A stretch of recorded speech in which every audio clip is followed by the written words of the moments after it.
Jan, did you notice we're running out of repair kits?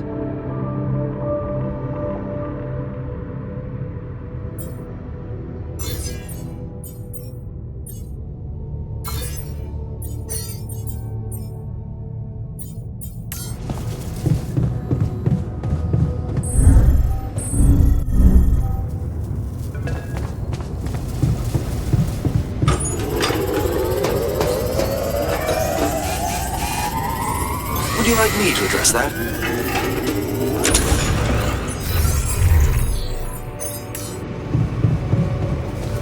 I keep imagining myself in a proper, well-equipped lab.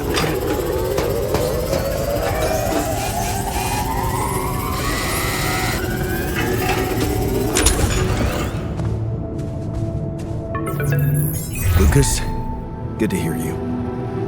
Jan, you're going home. Isn't that exciting? How are the preparations going? How should I put it? Your enthusiasm may be a little premature. Oh? What's the problem this time? Same old, same old. More obstacles. A barrier in the sky this time. I'm gonna have to destroy it if I want the rescue ship to land. Damn. You're so close. Yeah, but see, I've been thinking. Do I want it to land? What? What's that supposed to mean? Of course you do. Here's the thing. While my alters are worried they might not get back to Earth, I'm worried about what's gonna happen to them after they get back. Because I've learned some troubling things about Maxwell, Lucas. Are you aware that he wants to hijack the Rapidium for himself? Maxwell has other allies now, a much more open-minded organization than Ally Corp. It's run by people who actually care about progress.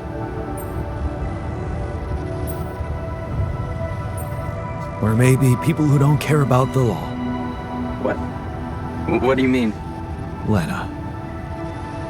She recorded a message for me and she said she dug out some dirt about his patients losing their minds, being unethically exploited. Exploited? Look, after what you told me, it's clear that project meant a lot to Maxwell personally. If you could look me in the eye right now, would you swear that not a single person was mistreated in those experiments? Would you swear on your life, Lucas? Well, there were some rumors at one point that a patient, that he was, well, a little unstable and he might have, but at his family's request, we buried his data. That's what Maxwell said. So, it's true. Patient 313 really did exist. What? I don't know what you're talking about.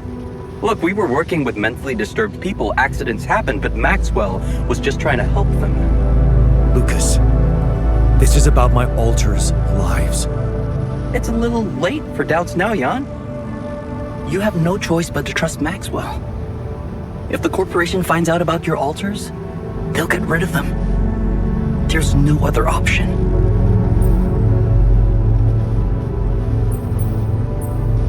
What if there was another option? You're a QC navigator, Lucas. Maxwell wants you to take control of the ship once it takes off. What if, assuming for a moment that I managed to get that rescue ship to land safely, what if I just asked you to dispatch us somewhere else? Somewhere they wouldn't find us. What are you talking about, Jan? Hijacking a ship full of Rapidium? Are you crazy?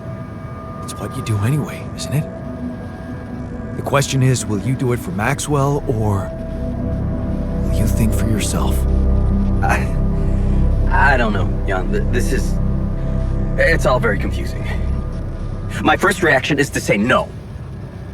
But I'm thinking of how much you've achieved by collecting all that Rapidium and all those conversations we had. You've grown to be some kind of, well, inspiration to me? A friend. Yeah, I don't use that word often, but yeah. I need to think this over, okay? I'm not sure about what part I want to play in all this. I guess I'm not used to playing a significant part in anything.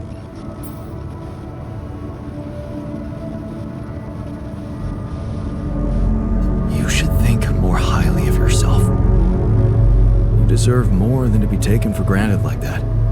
I'll think it over. I'll 7 out for now.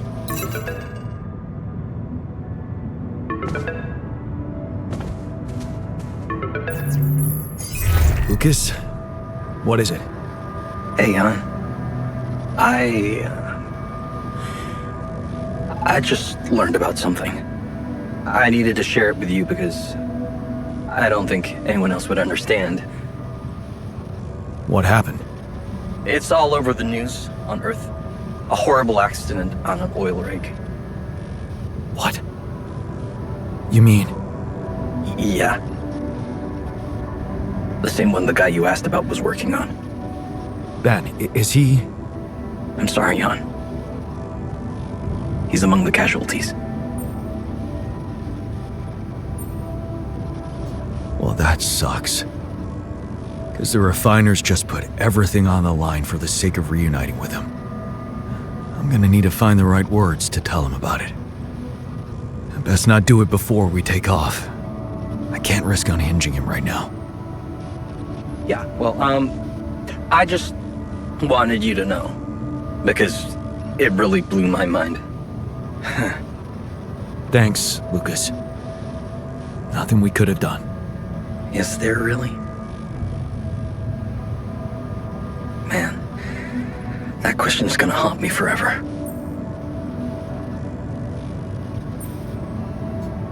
It shouldn't.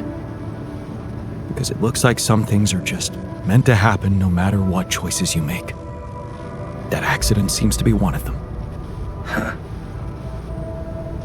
Maybe you're right. I guess we'll never know for sure. Anyway, I'm not wasting any more of your time. You've got work to do. Yeah. Talk soon, L7. Take care, man.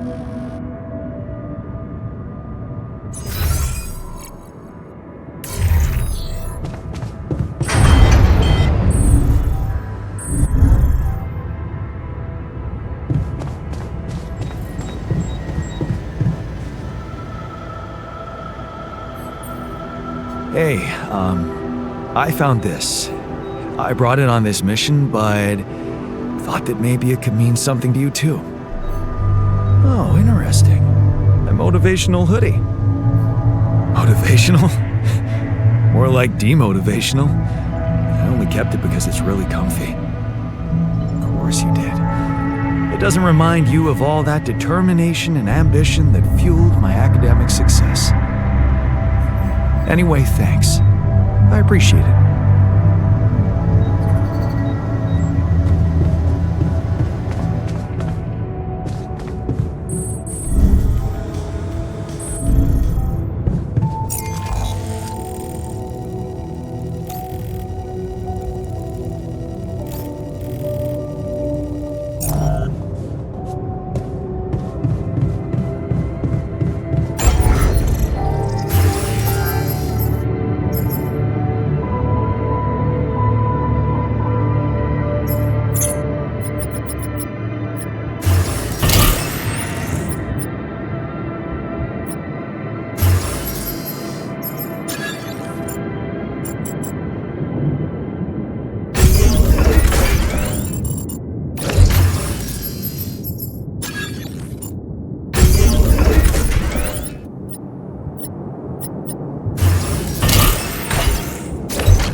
On Earth.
Hey, dude. Our repair kit supply looks very low.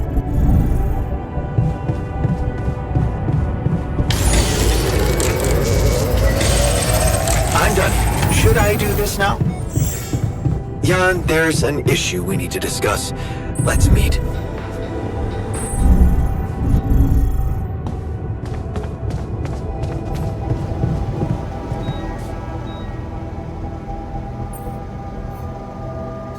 Did you manage to find out more about the barrier? I'm afraid I don't have good news. For a moment, I was hoping we could redirect the ship to another area, but it seems that won't be possible. What we've called the barrier is, in fact, a strong force-filled layer of interlapping distortions, a sort of prism entanglement. So it's yet another anomaly. Okay, we have ways to deal with them, right? Do you know where it stems from? You see, that's the problem. It seems to be everywhere, covering the entire surface like a dome or a layer of the atmosphere. Wait, what? No, but are you trying to tell me it was here when I landed? It must have been here the whole time, looming above us, invisible to the human eye. Fascinating. So was it the cause of your ship's malfunction? It could have been, yes. Damn, that's incredible. It almost sounds like the planet wanted all this to happen. Me landing here, all on my own. Oh, it makes my head spin. Planets are inanimate objects, Jan. They don't want things. You may have been saved by the QC prediction system, but thinking of all this as some kind of intricate plan would be arrogant even for my standards. I believe the nature of this gigantic prism distortion needs to be studied more. But how? We can't fly. Right. But we've made fragmentary observations on the surface, and I think we can still learn more. I've located 3 areas with particularly strong interference characteristics that match the electromagnetic fluctuations typical for this kind of distortion. They should be marked on your map. I want you to take a closer look.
definitely something unusual here.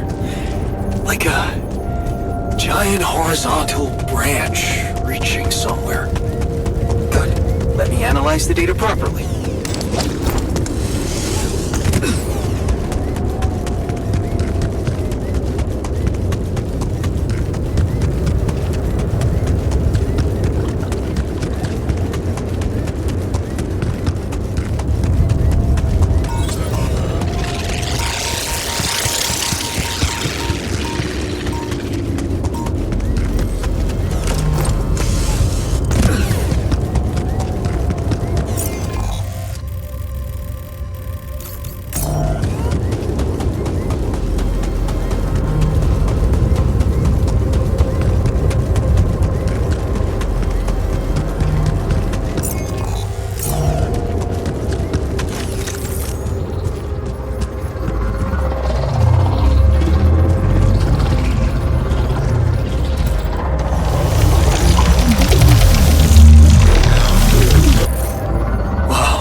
Looks like some kind of root system.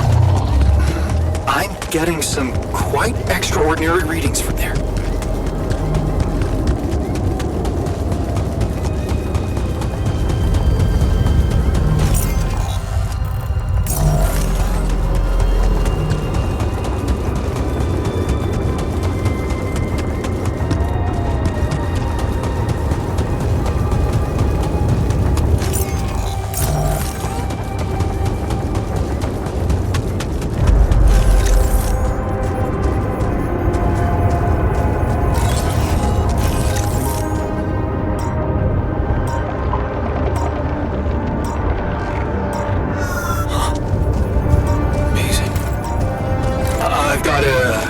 Sort of trunk-like structure growing upward.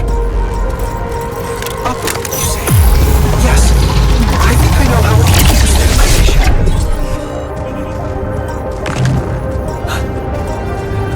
I think I'm starting to see something here. I know what you mean. They seem connected. Come back to the base and we'll talk more. Come and find me when you have a moment.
So, what do you make of the data we collected?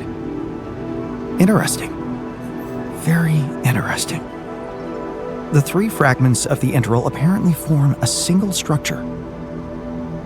Right. Yeah, it almost looked like it could be part of a gigantic tree of some sort. A huge vertical framework on a proximity plane. It could be our way up. A way up? How do you mean? For what? Reaching the barrier and destroying it.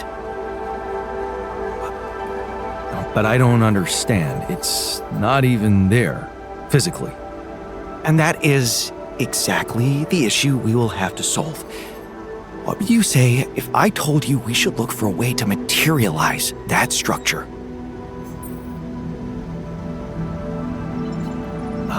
A way to materialize the interim?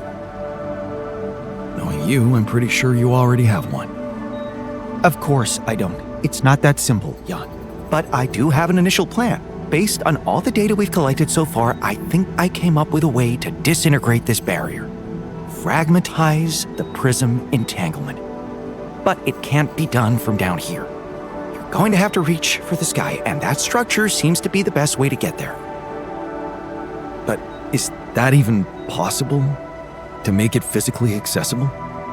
What if I told you Professor Frankov believed it was possible? Really? Tell me more. You see, Frankov devised a theoretical experiment in which he proved that if an electromagnetic field was powerful enough, it could pull a proximity plane closer to us. The force field would have to be extremely strong and the object no larger than a grain of sand. But according to his calculations, it could physically materialize. Well, we're gonna need more than a grain of sand. Don't forget, we have something that Frankov didn't. Rubidium. Oh. That's... bold. Bold. Dangerous. And necessary. So you really think you can do it?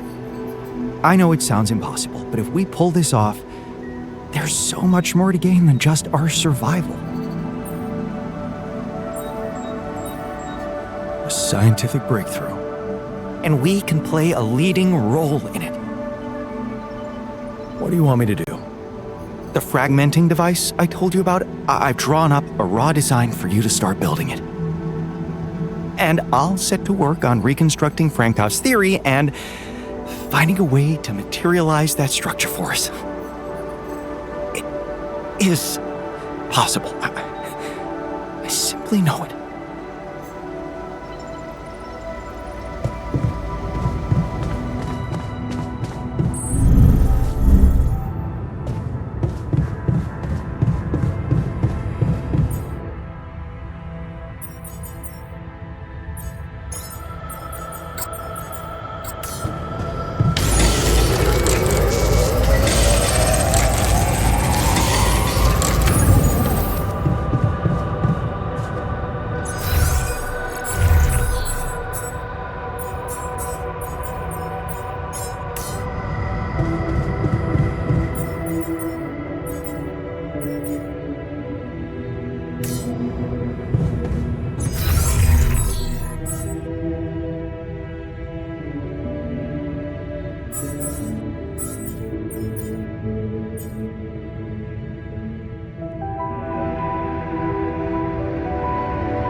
exciting.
I'm done here. Should I do this now?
What the hell is this thing? A custom-built rubidium-infused electromagnetic field generator. Normally, electromagnetic waves operate on a limited frequency spectrum. But with the extreme nature of rubidium particles, the possibilities become infinite. The frequency spectrum can be stretched so that our waves will be able to penetrate all potential landscapes and disturb their magnetic fields. In effect, pulling the proximity plane towards us, just like a magnet. Really? It's that simple?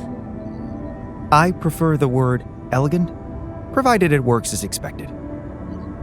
It would be much more reasonable to test this theory in a safer environment before putting it to such extreme use. Well, we don't seem to have the luxury of testing anything in a safe environment. So I guess we'll just have to close our eyes and push the button. Maybe your ignorance is a blessing in this case, because we don't have a choice. We are treading on thin ice here. Once activated, the module will start emitting an extremely powerful electromagnetic field affecting not only the outside world, but also inside the base. The effects are hard to predict, but it can be everything from instruments malfunctioning to the entire base being annihilated within minutes. Sounds encouraging. Once we turn this thing on, and the internal structure materializes, you will need to act quickly. Climb it as fast as you can, penetrate the prism entanglement, place the fragmenting device there, and press start. While you're up there, the rest of us will be fighting to keep the base in one piece. And if there's anything I can tell you for sure, it's that we will not be able to hold the fort for long. So, I only get one shot. Exactly. That's why it's vital that we have all hands on deck.